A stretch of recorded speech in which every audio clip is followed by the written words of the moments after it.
Continuamos hablando sobre vectores. En esta ocasión calcularemos las componentes de un vector a partir de la información sobre su magnitud y su dirección. Dado que sabemos que un vector b posee una magnitud de 5 unidades y una dirección de 110 grados, queremos encontrar tanto su componente horizontal como su componente vertical. Notemos que para un vector cuyo punto terminal se encuentra en el plano cartesiano, por ejemplo en el primer cuadrante o en el segundo cuadrante o en el tercer cuadrante, realmente no importa en dónde, podemos utilizar la idea de las funciones trigonométricas para puntos arbitrarios en el plano, en donde asociamos la componente, donde asociamos la coordenada en y con la función seno y la coordenada en x con la función coseno. Es así que si el seno de el ángulo es igual a la componente y entre la distancia que hay entre ese punto y el origen, y el coseno del ángulo se corresponde con la coordenada en x y la distancia desde ese punto al origen, entonces podemos decir que no importa en qué cuadrante esté nuestro vector, podemos utilizar estas definiciones de las identidades trigonométricas de seno y coseno, de las funciones trigonométricas, de seno y coseno, de cualquier, de un punto arbitrario en cualquier cuadrante del plano, para identificar cada una de estas coordenadas como si fueran las componentes de un vector. Es así que podemos inferir que si r es la distancia que hay entre el punto donde el vector termina y el origen, es justo eso a lo que nos referíamos antes como la longitud del vector, y es así como diremos que la componente en y de este vector b, denotada como v sub y, será entonces la magnitud del vector multiplicada por el seno del ángulo, y la componente en x de nuestro vector entonces tendrá que ser la magnitud del vector multiplicada por el coseno del ángulo. Esto es 5 por el coseno de 110 grados, y esto es 5 por el seno de 110 grados. La primera operación, involucrando la función coseno, devuelve un valor de negativo 1.71. Es decir, en el eje x, este vector tiene su componente horizontal en el punto que corresponde al valor de negativo 1.71, mientras que en el eje y, nuestro vector posee una componente de 4.70. Nuestro vector tiene un ángulo mayor de 90 grados, pero menor de 180, sugiriendo que se debe encontrar en el segundo cuadrante. El cálculo de sus componentes indica que la componente a lo largo de x es negativa y la componente a lo largo de y es negativa. Es positiva. Es decir, que su punto terminal se encuentra sobre un par ordenado de la forma negativo x, y. Es decir, x negativa, y positiva. Justo lo que esperábamos. Es un resultado consistente.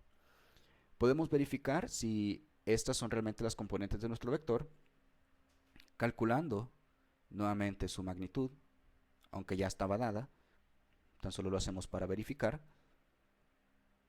y empleamos el teorema de Pitágoras para hacer esta verificación. Debido a que estoy utilizando reglas de redondeo en este caso,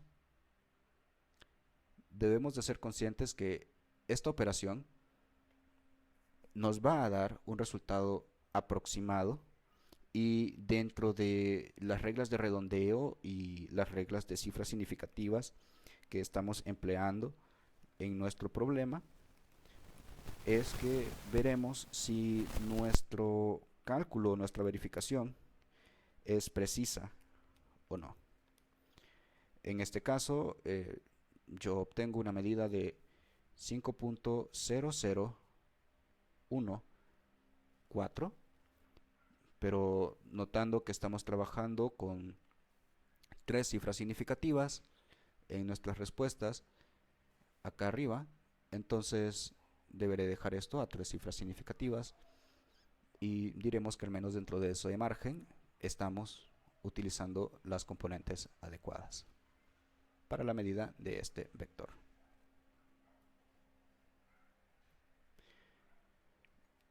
Visto de esa forma, podemos realizar algunos cálculos adicionales. Veamos qué sucede cuando utilizamos el ángulo de referencia en vez de utilizar el ángulo medido desde el subeje x positivo. Tomemos el vector u de magnitud 2 y su ángulo es negativo 35. Tendríamos que su componente en x se ve como la magnitud por el coseno del ángulo, esto es 2 por el coseno de negativo 35 grados, mientras que su componente en y será u por el seno del ángulo igual a 2 por el seno de negativo 35 grados. En este caso, el signo será importante, en particular para la función seno, que es una función impar.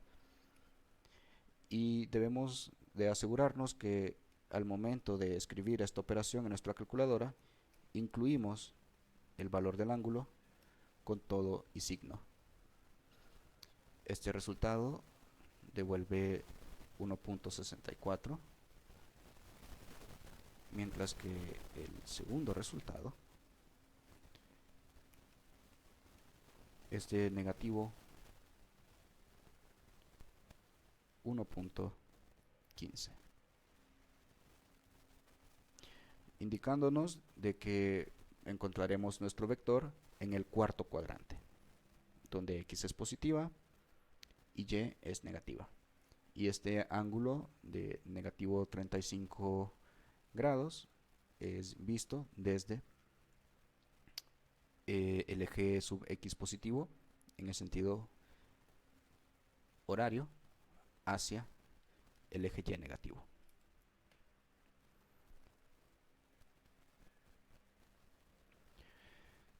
No obstante, surge la pregunta si este ángulo se hubiera podido encontrar en el segundo cuadrante, medido no en este sentido, sino en este sentido, donde habríamos encontrado nuestro vector en esta posición, con una componente en x negativa y una componente en y positiva. Es totalmente posible, debido a que si imaginamos que hacemos la tangente inversa, bueno, no imaginárnoslo, sino haciéndolo de verdad, de 1.15 entre negativo 1.64, deberíamos de obtener exactamente el mismo valor que si hacemos tangente inversa de negativo 1.15 entre 1.64. Por lo que la información de este ángulo de referencia, con su signo y la cantidad de grados, no es suficiente para determinar el cuadrante en donde se encuentra este vector. Habríamos necesitado el dato adicional con respecto a qué eje se está midiendo el ángulo. De ahí que se llame ángulo de referencia. Necesita de una referencia. En este caso, se mide el ángulo desde el subeje X positivo. En este caso, se mide el ángulo desde el subeje X negativo. Esa pieza de información no está aquí y hace falta para determinar con precisión en dónde se encuentra el vector. Y con esto quisiera enfatizar la necesidad de dar la dirección de nuestros vectores siempre medidos desde el subeje X positivo. Adoptar esta convención para evitar ambigüedades al momento de determinar el cuadrante en donde se encuentra un vector. Ahora que sabemos cómo encontrar las componentes de los vectores, queremos conocer algunas operaciones básicas con vectores, como su adición, su resta y si es posible multiplicarlos con algo o de alguna manera. Estas operaciones serán cubiertas en los siguientes videos.